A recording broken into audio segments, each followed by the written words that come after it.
ایسے کیا معامل ہیں جس نے انڈیا میں ڈیموکریسی جو ہے اس کو وہ جسے آپ کہہ لیں کہ وہ ڈیپ روٹڈ میں چلی گئی؟ کیا وہ ملک اتنا بڑا تھا وہاں پہ اس کے سیکولرزم کے بغیر گزارا نہیں تھا، وہاں ڈی کنسنٹریشن آف پاور کے بغیر گزارا نہیں تھا؟ اور کیا ہم ملک چھوٹا تھے؟ کیا وہاں کی جو تھی وہ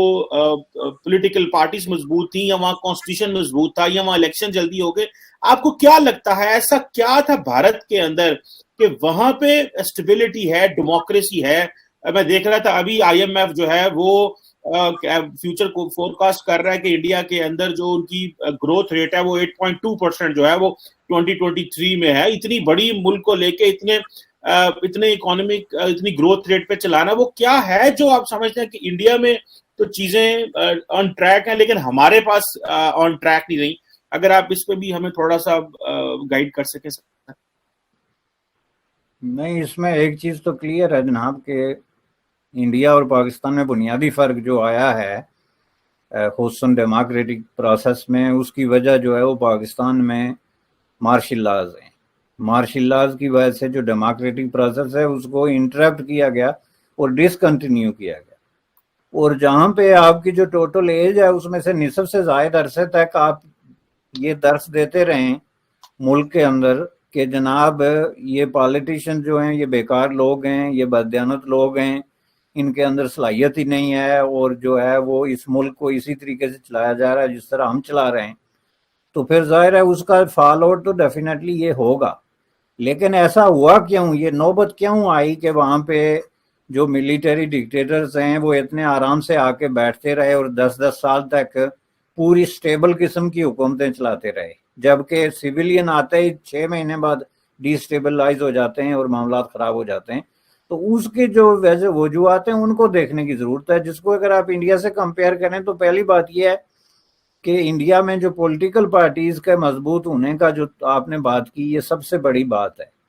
کہ آپ دیکھیں کہ جو اوریجنلی جو اوریجنل پارٹیز تھی، مثلا انڈیا میں جو ہے وہ کانگریس، تو کانگریس کی آپ جو پولیٹیکل اٹھان ہے وہ 100 سال پیچھے سے جا کے دیکھیں، صرف حکومت کرنے کی نہیں کہ اس کی حکومت کے آنے کے بعد پنڈت نہرو کی قیادت میں کانگریس نے کیا کیا، بلکہ آپ پوری جو سٹرگل ہے آزادی کے لیے اس میں کانگریس کے اندر ایک ڈیموکریٹک کانسیپٹ تھا، اس کے اندر جو ہے وہ کمیٹیز تھی، سینٹرل کمیٹی تھی، اس کی لیڈرشپ باڈیز تھی، اس کا لیڈر کیسے جو ہے وہ ہونا چاہیے، یہ ساری چیزیں جو ہیں یہ ایک پروسیس کا حصہ ہوتی ہیں جو کہ آپ کو الٹیمیٹلی یہ تجربہ دیتی ہیں اور علم دیتی ہیں کہ آپ اسی طریقے سے ملک کو کیسے ڈیموکریٹکلی چلا سکتے ہیں. اس کے برعکس جو ہے وہ انڈین جو آل انڈیا مسلم لیگ تھی، اس میں پہلے دن سے ہی ڈیموکریٹک پروسیس کا کوئی تصور نہیں تھا. یہ نوابوں، جاگیرداروں اور اس طرح کے جو ہے لوگوں کی پارٹی تھی جس کے اندر یہ کوئی تصور نہیں تھا کہ الیکشن کے ذریعے جو ہے وہ لوگوں کو کس طریقے سے الیکٹ کیا جاتا ہے. اور کانگریس کے اور مسلم لیگ کے اندر جو ہے وہ جو اس طرح کی باڈیز تھی بھی، وہ لوگوں کو مختلف طریقوں سے نامینیٹ کر کے ہی تو نامزد کر کے ہی تو جو ہے وہ لیڈر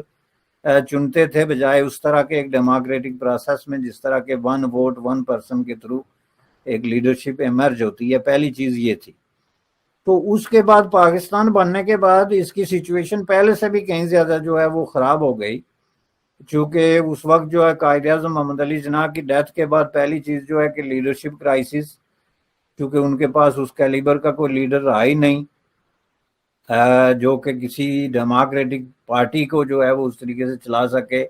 یہ بنیادی طور پہ بیوروکریسی کے ساتھ مل کے سیول اور ملٹری تو انہوں نے حکومت کرنے کی کوشش کی ایک سازشوں کے ذریعے اور اس طریقے سے.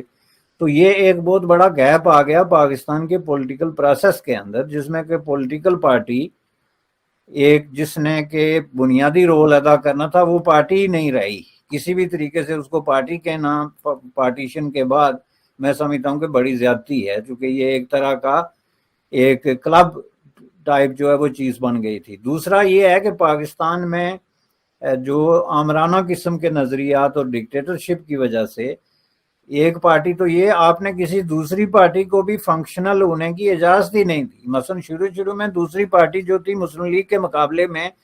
پہلی جو بڑی پارٹی تھی وہ کمیونسٹ پارٹی تھی، جو کمیونسٹ پارٹی آف پاکستان، جو کمیونسٹ پارٹی آف انڈیا سے ٹوٹ کے تو ایک پاکستان کا حصہ بنی، اس کو آپ نے بین کر دیا۔ بین کرنے کا مطلب یہ ہے کہ وہ تاریخ میں پہلی پارٹی تھی جس کو آپ نے آفیشلی یہ آرڈیننس جاری کیا کہ یہ پارٹی جو ہے آپریٹ نہیں کر سکتی، جس کا مطلب یہ ہے کہ اگر کمیونسٹ پارٹی آپریٹ نہیں کر سکتی تو پھر وہاں پہ یا جماعت اسلامی رہ جاتی ہے، یا ملٹری ڈکٹیٹرشپ رہ جاتی ہے، یا پھر وہی مسلم لیگ جس کا میں نے پہلے ذکر کیا کہ جو نوابوں اور جاگیرداروں اور نوکرشاہی کا ایک ملغوبہ تھا وہ رہ جاتی ہے۔ اس کے بعد آگے جا کے جتنی بھی پارٹیز جو ہیں کمیونسٹ پارٹی کے علاوہ جنہوں نے اپوزیشن کا رول ادا کرنے کا جو ہے وہ کوشش کی، جس میں عوامی نیشنل پارٹی ہے، نیشنل عوامی پارٹی، اور اس کے جو لیڈر تھے جس طرح کے باچا خان ہو گیا، یا ان کے جو بلوچستان میں جو میری اور اس طرح کے لیڈر تھے، اس طرح جو سارا سندھ میں تھے جی ایم سید وغیرہ، ان کو آپ نے پہلی بات ہے نہ تو جیلوں سے نکلنے دیا، نہ ہی ان کو ڈیموکریٹکلی جو ہے وہ کام کرنے دیا، ان پہ غداری کے الزام لگا کے تو ان کو جناب سلاخوں کے پیچھے پھینک دیا۔ تو ہر دور میں پاکستان میں ایک ہی پارٹی آپریٹ کرتی رہی پریکٹیکلی، اور دوسری پارٹیز کو غدار قرار دے کے کسی نہ کسی طرح کی مقدمے بازی میں پھنسا کے ان کو یہ کر کے، اگر آپ وہ سارے بڑے بڑے کیسز جا کے دیکھیں، حیدرآباد سازش کیس دیکھیں، یا پھر جو ہے وہ مشرقی پاکستان کے حوالے سے شیخ مجیب الرحمان کے حوالے سے جو کیسز تھے وہ دیکھیں، یا خود پاکستان کے اندر جو ہے وہ نیب کو بین کرنا غدار قرار دے کے اور غیر ملکی ایجنٹ اور اس طرح کا، تو یہ ماحول رہا جس کی ریفلیکشن ابھی آپ نے دیکھی ہے عمران خان کے دور میں، کہ جب انہوں نے میڈیا پہ پابندی اور اس طرح کے قوانین بنا کے تو پریکٹیکلی ایسی سچویشن کریٹ کرنے کی کوشش کی جس میں صرف ایک ہی پارٹی جو ہے وہ سروائیو کر سکتی ہے۔ تو یہ سارا ماحول جو ہے ظاہر ہے جب کریٹ ہوا پولیٹیکل پارٹیز کے حوالے سے، تو اس کا الٹیمیٹ فائدہ اسی فورس کو ہوگا جو ملک کی سب سے زیادہ سٹیبلائزڈ فورس ہے، اور وہ آپ کی تھی جناب ملٹری، جو ایک منظم فورس تھی۔ چنانچہ انہوں نے 3 دفعہ آرام سے 10 سال جو ہے وہ حکومت کی، اور سیاستدان جو ہے ان کے آگے پیچھے گھومتے رہے یا ان کے عتاب کا شکار رہے جنہوں نے اپوز کیا۔ تو یہ سلسلہ ابھی تک کوئی بڑے پیمانے پہ بدلا نہیں ہے، چونکہ اب بھی اگر آپ دیکھیں تو اس وقت بھی ایز وی اسپیک اس میں ایک تاثر یہ ہے کہ ڈومینیٹنگ رول اس وقت بھی جو ہے وہ ملٹری کے ہاتھ میں ہے، کہ انہوں نے فیصلہ کرنا ہے کہ آگے کیا ہوگا۔ تحریک انصاف کے ہزاروں لوگوں نے دعاؤں کے لیے ہاتھ اٹھائے ہوئے ہیں کہ یا خدا کس وقت باجوہ صاحب یہ کہہ دیں کہ میں عمران خان اچھا آدمی ہے، اور دوسروں نے ہاتھ مسلوں پہ بیٹھے ہوئے ہیں کہ کس وقت کہہ دیں جی کہ پی ڈی ایم بہت اچھا ہے۔ یہ حالت ہے ان کی، یہ ہے ان کی مینٹالٹی۔ اور جس ملک کے اندر پالیٹیشنز کی اور پولیٹیکل ورکرز کے کانشیسنس کا، شعور کی یہ حالت ہو کہ ان کو جو ہے وہ تصور تک نہ ہو کہ یہ ہم دعا کس بات کی کر رہے ہیں اور دیکھ کس طرف رہے ہیں، اور دوسری طرف ہم کہہ رہے ہیں ابھی یہ جو آڈیو اور ویڈیو